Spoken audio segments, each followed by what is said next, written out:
1 Samuel 4:1-11 വാക്യങ്ങൾ. സാമുവേലിൻ്റെ വാക്ക് Israel മുഴുവൻ ആദരിച്ചു. അക്കാലത്ത് ഫിലിസ്ത്യർ ഇസ്രായേലിനെതിരെ യുദ്ധത്തിന് നിന്ന് വന്നു.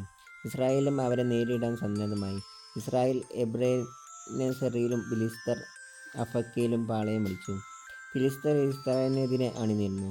യുദ്ധത്തിൽ ഇസ്രായേൽ പരാജയപ്പെട്ടു. യുദ്ധകളത്തിൽ വച്ചുതന്നെ 4000-ഓളം ആളുകളെ ഫിലിസ്ത്യർ വധിച്ചു. ശേഷിച്ചവർ പാളയത്തിൽ തിരിച്ചെത്തിയപ്പോൾ ഇസ്രായേലിൻ്റെ ശ്രേഷ്ഠന്മാർ പറഞ്ഞു, ഫിലിസ്ത്യർ ഇന്ന് നമ്മെ പരാജയപ്പെടുത്താൻ എന്തുകൊണ്ട് കർത്താവ് അനുവദിച്ചു? നമുക്ക് ശിലോയിൽ നിന്ന് കർത്താവിൻ്റെ ഉടമ്പടിയുടെ പേടകം കൊണ്ടുവരാം. അവിടുന്ന് നമ്മുടെ മധ്യേ വന്ന് ശത്രുക്കളിൽ നിന്ന് നമ്മെ രക്ഷിക്കും. അങ്ങനെ അവർ ശിലോയിലേക്ക് ആളയച്ച് തെരുവുകളുടെ മേൽ എഴുന്നള്ളിയിരിക്കുന്ന സൈന്യങ്ങളുടെ കർത്താവിൻ്റെ ഉടമ്പടിയുടെ പേടകം കൊണ്ടുവന്നു. പേടകത്തോടൊപ്പം ഏലിയുടെ പുത്രന്മാരായ ഓഫ്നിയും ഫിനെഹാസും ഉണ്ടായിരുന്നു. കർത്താവിൻ്റെ ഉടമ്പടിയും പേടകം കൂടാരത്തിലെത്തിയപ്പോൾ ഇസ്രായേൽ മുഴുവൻ ആനന്ദം കൊണ്ട് ആർത്തുവിളിച്ചു. അത് ഭൂമിയിലെങ്ങും പ്രതിധ്വനിച്ചു. ആ ശബ്ദം ഫിലിസ്ത്യർ കേട്ടു. ഹെബ്രായരുടെ കൂടാരത്തിൽ നിന്ന് പുറപ്പെടുന്ന ഈ ഉഗ്രനാട്ടഹാസത്തിൻ്റെ സൂചനയെന്തെന്ന് അവർ തിരക്കി. കർത്താവിൻ്റെ പേടകം കൂടാരത്തിലെത്തിയെന്ന് അവർ മനസ്സിലാക്കി. അപ്പോൾ ഫിലിസ്ത്യർ ഭയചകിതരായി.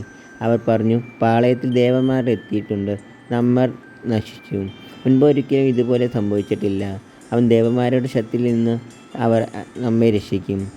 മരുഭൂമിയിൽ വെച്ച് നിരവധി ബാധകൾ കൊണ്ട് ഈജിപ്തുകാരെ ഞെരുക്കിയ ദേവന്മാരാണവർ. ഫിലിസ്ത്യരെ, നിങ്ങൾ ധീരതയോടും പൗരുഷത്തോടും കൂടെ യുദ്ധം ചെയ്യുവിൻ. അല്ലെങ്കിൽ ഹെബ്രായർ നമുക്ക് അടിമകളായിരിക്കുന്ന പോലെ നാം അവർക്ക് അടിമകളാകേണ്ടി വരും. അതുകൊണ്ട് പൗരുഷത്തോടു കൂടി പൊരുതുവിൻ. ഫിലിസ്ത്യർ യുദ്ധം ചെയ്തു. ഇസ്രായേൽ പരാജയപ്പെട്ട് കൂടാരത്തിലേക്ക് പലായനം ചെയ്തു. വലിയൊരു നരവേട്ട നടന്നു.